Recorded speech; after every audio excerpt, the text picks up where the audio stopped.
Hi, I'm Ken Kessler, and welcome to the Sounds of Christmas podcast. If you're new to this podcast, I want to start by saying thanks for joining us. If you're not so new, welcome back. Either way, I'm glad you're here. Now, to avoid any confusion, I want to say right from the get-go, there's not going to be any music played here. This is a place for conversation. I'll talk about Christmas music and some related topics, sometimes by myself and sometimes with guests. If you're looking for music, just go to soundsofchristmas.com and click on the tree or the player on the front page or on the Listen Now page. We play the best variety of Christmas music all year long. Well, except in October, when we play the best variety of Halloween music.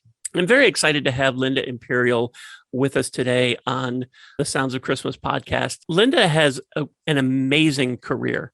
I was just looking on your first, Linda, thank you for joining us. Hi, welcome to the podcast.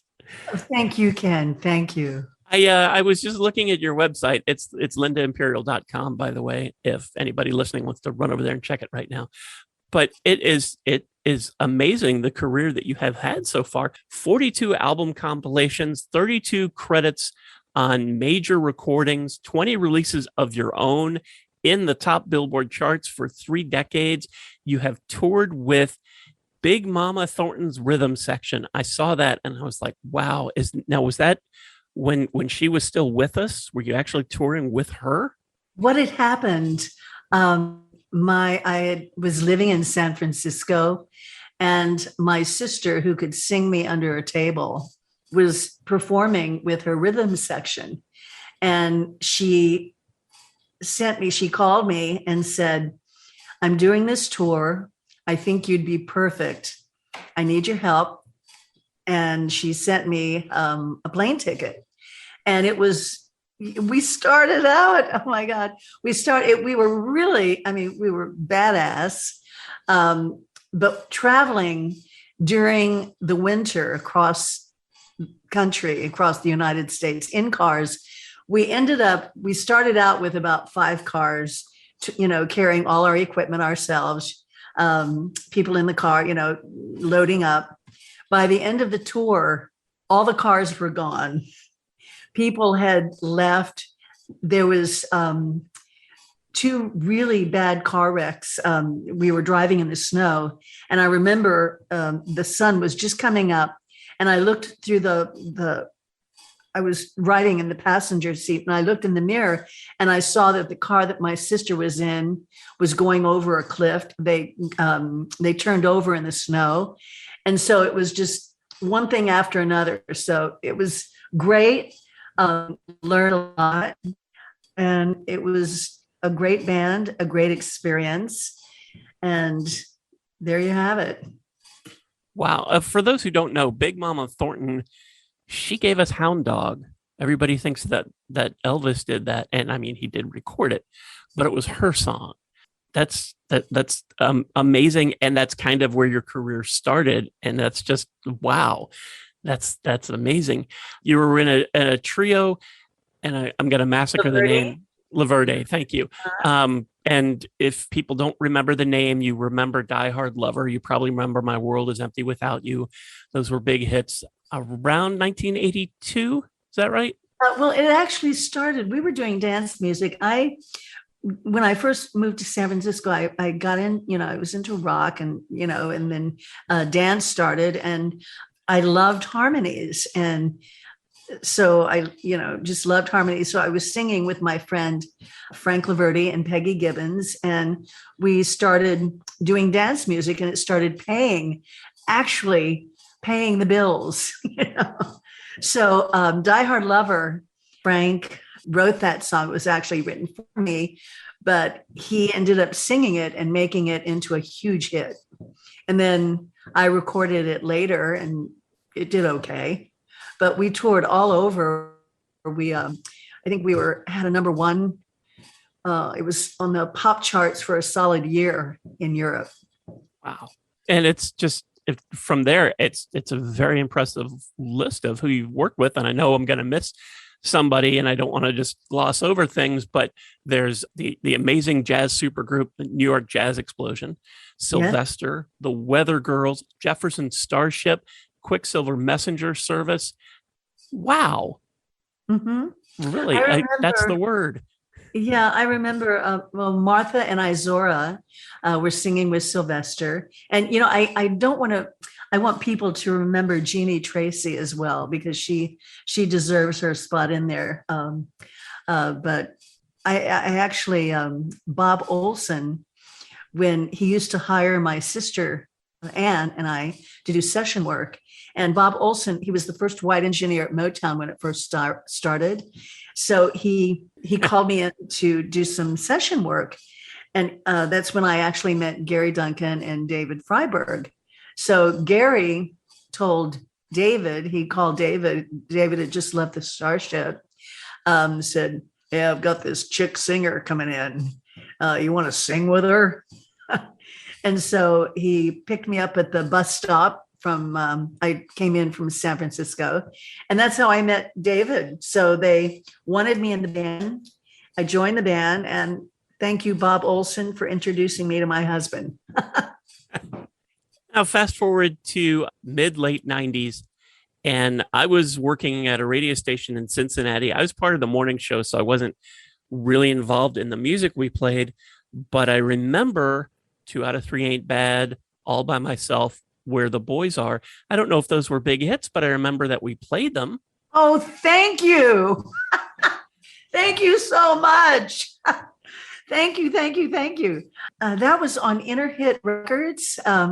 Chris Cox. Chris was like just this amazing, high-powered DJ. I mean, he was working with Madonna and working with just all these people, and they really wanted to do something for me. So they had these songs, and I recorded Where the Boys. And I love that. I absolutely love that. And 2 Out of 3 Ain't Bad, which is, I'm grateful. I'm really grateful. The production, I'm proud of the production. And by the way, all the songs and stuff that we're mentioning are still out there. You can find them certainly on YouTube, and you can find them on Spotify and other places too. So if you hear us talk about something and you're like, I want to check that out, it's not something that's secret or that you can't get. You can find Linda's stuff on everywhere. So you can definitely find those things. But you had this amazing career, and it wasn't until, was it just last year when you recorded the Christmas single? Yes, it's my favorite time of year, and it's really hard if you're alone. And just being with people you care about is just a wonderful, magical feeling. The holiday spirit is everywhere. And I wanted to capture that magic that people have. It brings out the happiness in people, the merriment, the humanity, the excitement of the holiday. And it encourages people to be nicer to one another, to care about one another. And Christmas, you and me, I don't like being alone at Christmas. So I like having that special someone to enjoy the beauty of and the magic of Christmas. I never really thought of doing a Christmas song, but when I thought about it, I went, oh my goodness, because I love Christmas, and Drummer Boy, that was my first love in Christmas songs. And it made me very emotional when I heard it as a child. And it has a longevity that I look forward to. I always look forward to the holidays and hearing Christmas songs and going in and out of places that have that holiday spirit. It puts me in a great mood. It makes me happy and hopeful. That's one of the things I love about Christmas music as well. And one of the reasons that I do the Sounds of Christmas radio and this podcast. Christmas, You and Me is the single and original song you released last year. What was, other than Drummer Boy and your love of Christmas music, what sort of led you to to do this original song? I heard this melody in my head and I couldn't get it out.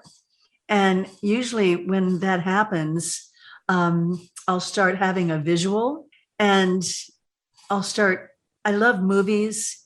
So I like having this visual dance in my head, and I'll try to write it down and edit it later, but I want to capture whatever is in my heart, whatever I can contribute to any artistic thing. I mean, I can't help it. I'm an artist. I can't do too much of anything else. I mean, I can, but I think my mission is my ability to sing and to convey a story. And Christmas You and Me is your first Christmas single. I have to ask, because I'm a Christmas music junkie, anything on the radar as far as more Christmas music from you? Well, since I met you, yes. I'm excited. I can't wait to do another. Are there particular songs, aside from Drummer Boy, that you would want to cover? Do you think that you would want to do some more original things? Both, maybe? Both. Rosemary Clooney. Every time I think of Rosemary Clooney, I think of that holiday, that Christmas, White Christmas, the movie, and the way people, artists, Bing Crosby, Mel Torme, Rosemary Clooney, God save the artist. That's all I can say. Everyone has a mission, and they've, just hearing Rosemary Clooney makes me happy. It makes me feel good hearing her sing, or hearing a Christmas song, or hearing, I don't know. She had such a beautiful voice, and I love her Christmas music. And, one of the, I don't want to turn this around and make it all about me, but one of the reasons that I wanted to create the Sounds of Christmas radio station is because there's so much great Christmas music out there that just doesn't get played anymore. And Rosemary Clooney is a great example of that. She has beautiful songs, and you don't hear them on the radio. You still hear Bing with White Christmas, but Bing had lots of Christmas songs too. And other than White Christmas, you don't hear much.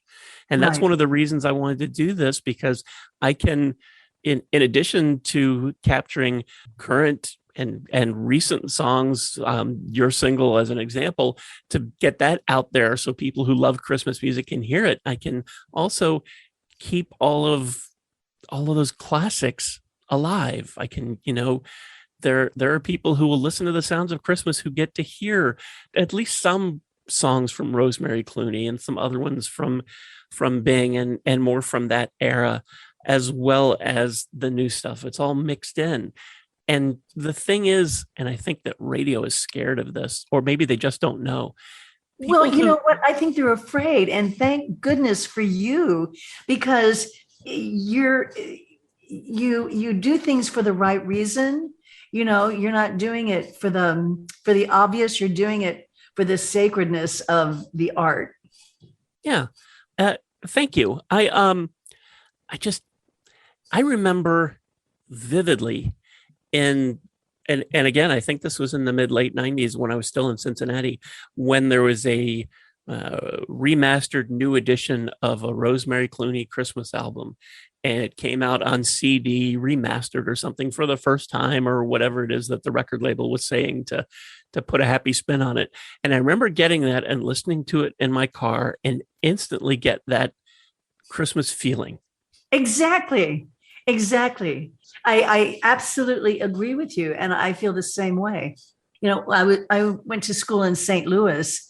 So our winters were always snowy and warm, and everyone had a fireplace, and it was just such a beautiful, warm, cozy experience.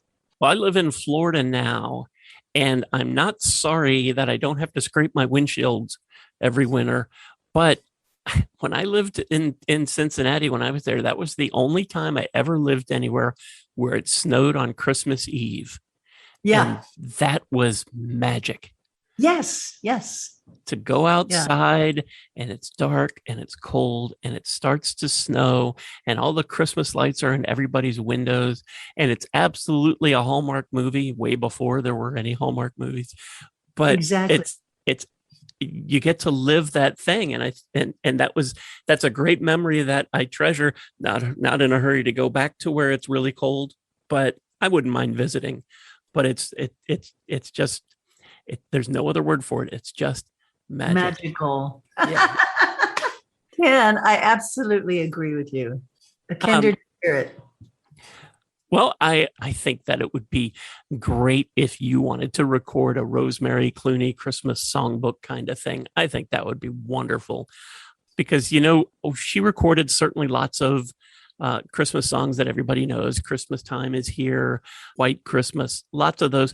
But she also did Susie Snowflake, which is one of those songs that starts to get forgotten because nobody else covers that anymore. Wow. But you'll find lots of gems on her albums, CDs, You know what? streams. Now that I've met you, Ken, I'm going to record. I'm going to try to record and write some more Christmas songs. Oh, that's wonderful.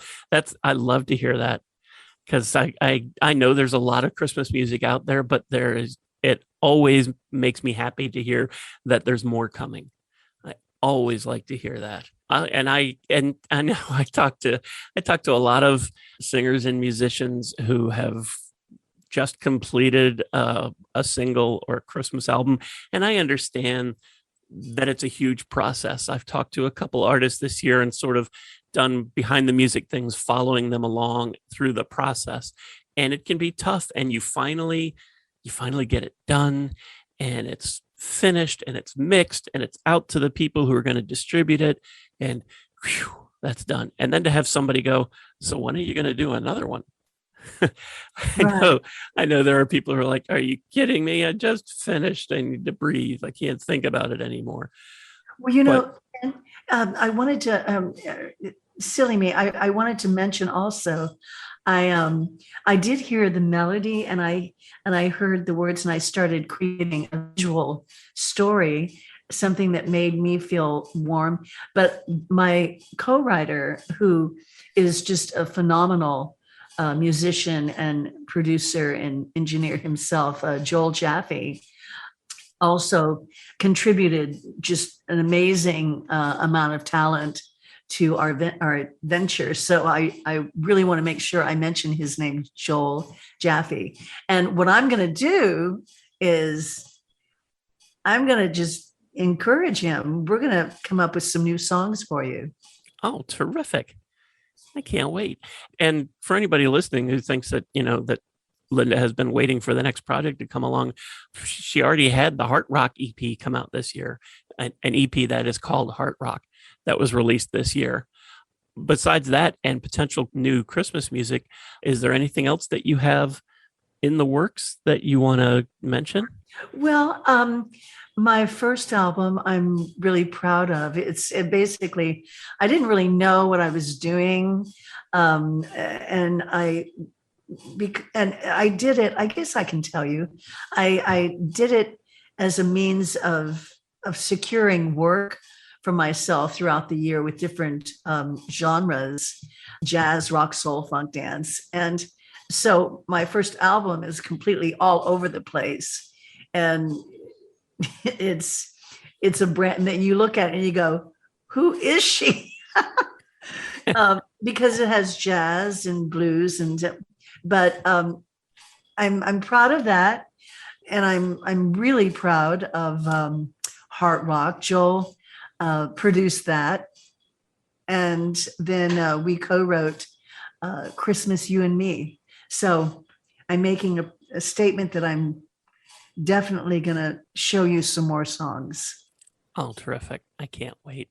Well, hopefully we'll get to talk again next December about new music, maybe, if it can come out that fast. I hope, Ken, you're absolutely lovely. It's been a pleasure talking to you, Linda. The Christmas song, again, is called Christmas, You and Me.